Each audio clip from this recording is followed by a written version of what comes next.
Hello to everyone, this is Avid Academy and welcome to this Modern History lecture series. Modern History का इस topic में हम लोग Morley Minto का reform पढ़ने वाले हैं जो कि 1909 में आया था। इसको इंडिया काउंसिल एक्ट ऑफ 1909 भी कहते हैं। अब मॉर्ले मिंटो रिफॉर्म का अगर हम क्रक्स एक लाइन में बताना चाहें तो सिंपली ये एक कैरेट और स्टिक की पॉलिसी को फॉलो करते हुए लाया गया था। कैरेट और स्टिक पॉलिसी किसके लिए? कैरेट मॉडरेट्स के लिए और स्टिक किसके लिए? एक्सट्रीमिस्ट के लिए। बहुत सारे रिफॉर्म जो थे ना वो 1892 का काउंसिल एक्ट से ही रुके हुए थे कि कब आएगा रिफॉर्म, कब आएगा। मॉडरेट्स को चाहिए था और ज्यादा रिप्रेजेंटेशन इन एडमिनिस्ट्रेशन, पर ऐसा हो नहीं रहा था। एंड दैट्स व्हाई 1909 में मॉर्ले मिंटो रिफॉर्म का प्रतीक्षा बहुत सारे मॉडरेट्स कर रहे थे, पर जो आया वो कुछ नहीं था, वो एक छाया था। स्टेटमेंट लिखा जाता है, it does not have any substance but it was only a shadow. उसमें कोई पदार्थ नहीं था, वो सिर्फ और एक छाया थी। ओके तो ये 1909 का जो मॉर्ले मिंटो रिफॉर्म है उसको थोड़ा सा अभी हम लोग देखेंगे, समझते हैं कि 1909 का रिफॉर्म जो था वो क्या कंसिस्ट करता है। Okay so let's begin. देखिए, इन अक्टूबर 1906 में क्या हुआ कि मुस्लिम एलाइट जो थे वो मिले शिमला में, जिसको शिमला डेपुटेशन भी कहते हैं, अंडर द लीडरशिप ऑफ आगा खान। आगा खान के अंदर शिमला डेपुटेशन मिलता है लॉर्ड मिंटो से और बात करता है कि हमें क्या चाहिए, सेपरेट इलेक्टोरेट दे दीजिए। सेपरेट इलेक्टोरेट मतलब क्या? मतलब कि सिर्फ और सिर्फ मुसलमानों को चुनेगा मुसलमान ही, हिंदू नहीं चुनेगा। मुसलमान का लीडर सिर्फ और सिर्फ मुसलमान ही हो सकता है और इसी बेसिस के ऊपर लॉर्ड मिंटो से शिमला डेपुटेशन मिलता है अंडर द लीडरशिप ऑफ आगा खान और डिमांड करता है कि हमें सेपरेट इलेक्टोरेट चाहिए। और मैं इस पॉइंट को first nail in the coffin कह सकता हूँ। कॉफिन किसका है पता है? भारत, जो अखंड भारत का जो सपना है ना, जो हमेशा से आते रहा है कि इंडिया पाकिस्तान एक रहेगा, उसमें जो पहला नील पड़ता है ना उस ताबूत में, वही मॉर्ले मिंटो रिफॉर्म है। क्योंकि मॉर्ले मिंटो रिफॉर्म में ये दे दिया जाता है, ये मांग को कंसिडर कर लिया जाता है कि सेपरेट इलेक्टोरेट मिलेगा मुसलमानों को। गॉट इट ना? और यहीं से बंटवारा शुरू हो रहा है। जो बंटवारा है वो यहीं से शुरू हो रहा है। हिंदू हिंदू को चुनेंगे, मुसलमान मुसलमान को चुनेंगे और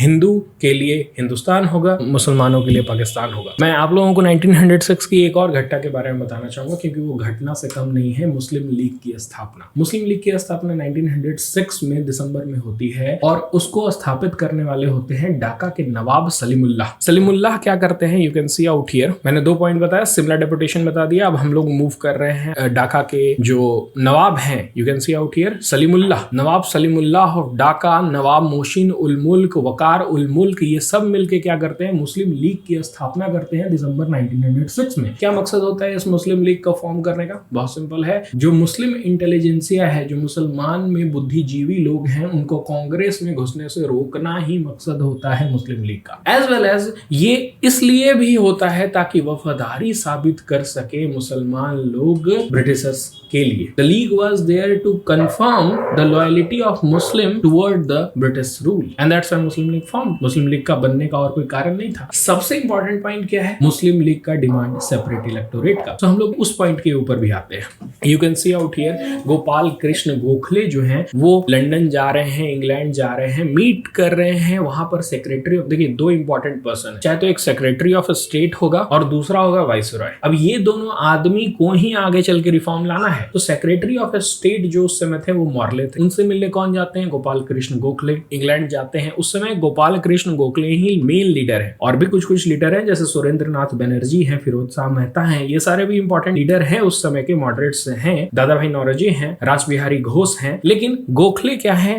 फोर फ्रंट में खेल रहे हैं। फोर फ्रंट में भारत में जो रिफॉर्म लाना है उसकी तरफदारी कर रहे हैं, उसकी मांग कर रहे हैं ब्रिटिशर से। इसीलिए वो मॉर्ले से मिलने कहाँ जाते हैं? इंग्लैंड जाते हैं। इंग्लैंड में मॉर्ले से बात करते हैं कि रिफॉर्म हमें चाहिए। और रिफॉर्म में क्या चाहिए? सेल्फ गवर्नमेंट की डिमांड रखते हैं। मॉर्ले बोलता है कि दिमाग ठीक है तुम्हारा, हाँ अभी वो समय नहीं आया है कि तुम मेरे से सेल्फ गवर्नमेंट की डिमांड करो। पर फिर भी रिफॉर्म बहुत दिन से रुका हुआ है, कम से कम सेल्फ गवर्नमेंट नहीं तो कोई तो रिफॉर्म लाओ। बोलता है ओके ठीक है, शांत रहो, हम लोग रिफॉर्म लाने वाले हैं। मॉर्ले और मिंटो मिलके चिंटू मिंटो रिफॉर्म आएगा, sorry that is Indian council act of 1909 आने वाला है। लॉर्ड मिंटो बोलता है कि तुमको ऐसा रिफॉर्म देंगे कि आगे चल के तुम्हारा देश ही तोड़ देंगे। You can see out here, बोलता है देश तो टूटेगा बाबू। और उसका जो फूट है है ना वो हम लोग 1909 में डालेंगे। Now you can see out here they worked out a set of major that came to be known as Morley Minto और Minto Morley reform that translated into the Indian council act of 1909। 1909 में जो रिफॉर्म पास हुआ उसको आप simply Indian council act भी कह सकते हैं। Okay,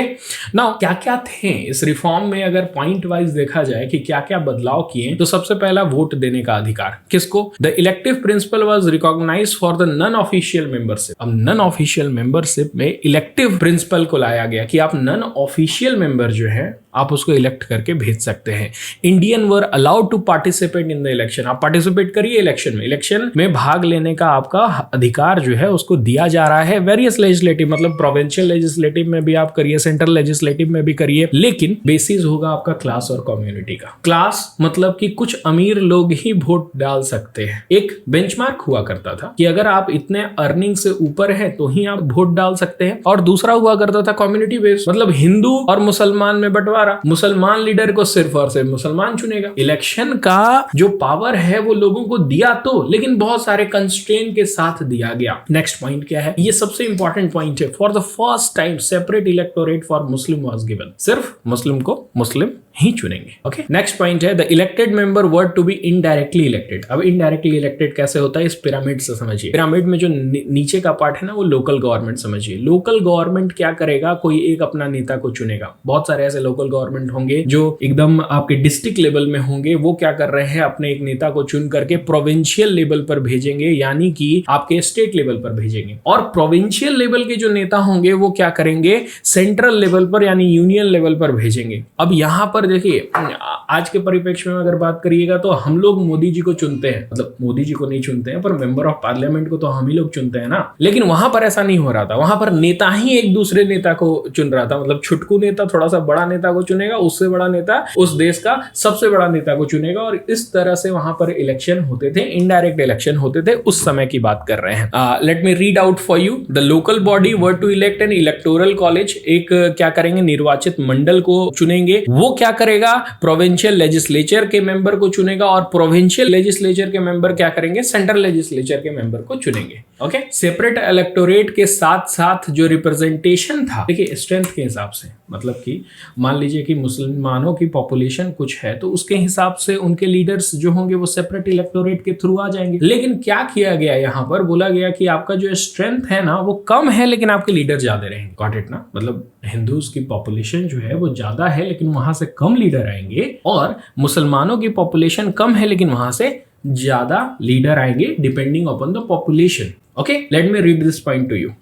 Besides separate electorate for the Muslim, representation in excess of the strength of the population. Okay? Population जितना है उससे excess में आपको leader मिलेंगे। Accorded to the Muslims को मिलेंगे। Also the income qualification for Muslim voter were to be kept lower than that of the Hindus. मतलब जो आप कमा रहे हैं ना वो भी अगर कम है मुसलमानों का तो भी चलेगा, लेकिन हिंदूज में जो कमा रहे हैं, जो चुनने वाले हैं, जो इलेक्ट कर, मैंने बताया ना कि आपका एक लेवल होना चाहिए अर्निंग का, तभी आप वोट दे सकते हैं। तो हिंदू में वो जो लेवल है उसको ऊपर रखा गया और मुसलमानों में वो जो लेवल है वो कम रखा गया। सिंपल सा बात है, डिवाइड एंड रूल कर रहा है। यहाँ पर दो समुदायों को क्या कर रहा है? बांटने की पूरी कोशिश कर रहा है कि किस तरह से वो जो डिफरेंसेस है वो क्रिएट किया जाए, मुसलमानों को अपने तरफ रखा जाए ताकि वो काउंटर कर सके इंडियन नेशनल कांग्रेस को, जिसमें कि उस समय बहुत ही बड़े बड़े हिंदू नेता होते थे। इतना ही सिंपल पॉइंट है पूरा मॉर्ले-मिंटो रिफॉर्म का। आगे देखते हैं।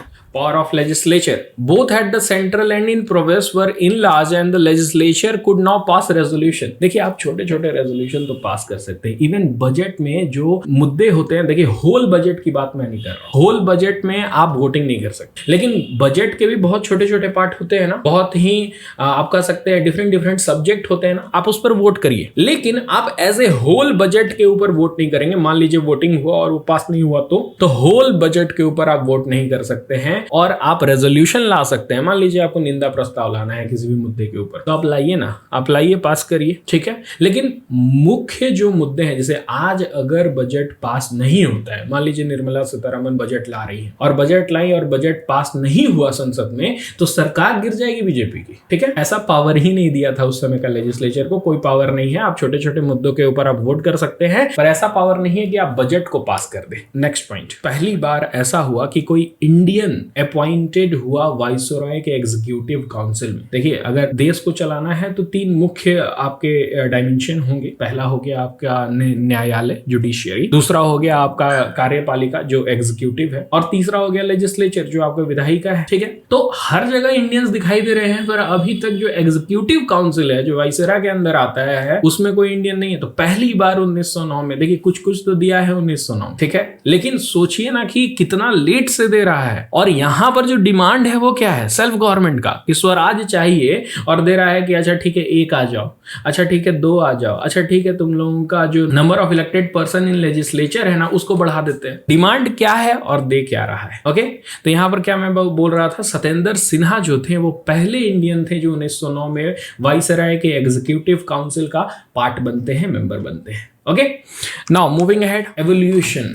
पूरा मॉर्ले मिंटो खत्म हो जाता है। अब हम लोग इवेल्युएट करेंगे कि क्या मॉर्ले मिंटो रिफॉर्म जो है वो कुछ काम लायक था या कोई काम लायक नहीं था। हम लोग उसके ऊपर थोड़ा सा ध्यान देते हैं। The reform of 1909 afforded no answer to the Indian political problem. ये तो सच्चाई है कि पॉलिटिकल प्रॉब्लम क्या था, कि स्वराज चाहिए था, और दे क्या रहा है, छोटे मोटे रिफॉर्म्स ला रहा है कि ठीक है 1-2 आदमी तुम आ जाओ। ओके, तो पॉलिटिकल प्रॉब्लम का तो आंसर दिया नहीं। दूसरा क्या है, Lord Morley made it clear that colonial self government was not suitable for India. Morley बोला कि तुम लोगों की अभी औकात हुई नहीं है कि आप क्या कर सकते हो, सेल्फ गवर्नमेंट को सस्टेन कर सकते हो, स्वराज आपके लिए अभी नहीं है, अभी गुलाम बन के रहो। ठीक है, नेक्स्ट क्या है, he was against the introduction of parliamentary और responsible government in India. Of course वही बात बोल रहा है कि अभी आप सुटेबल ही नहीं हो सेल्फ गवर्नमेंट के लिए। Next point, constitutional reform were in fact aimed at dividing the nationalist. देखिए, डिवाइडिंग द नेशनलिस्ट रैंक मतलब सिंपली है कि जो उस समय के नेता एक्सट्रीमिस्ट जो थे, जो आपके गरम दल के नेता थे, उनका मानना था कि रिफॉर्म से कुछ नहीं होगा। रेबेलियन करते हैं, रिवॉल्ट करते हैं, रेजिस्टेंस करते हैं, रिवॉल्ट तो मैं नहीं बोलूंगा, पर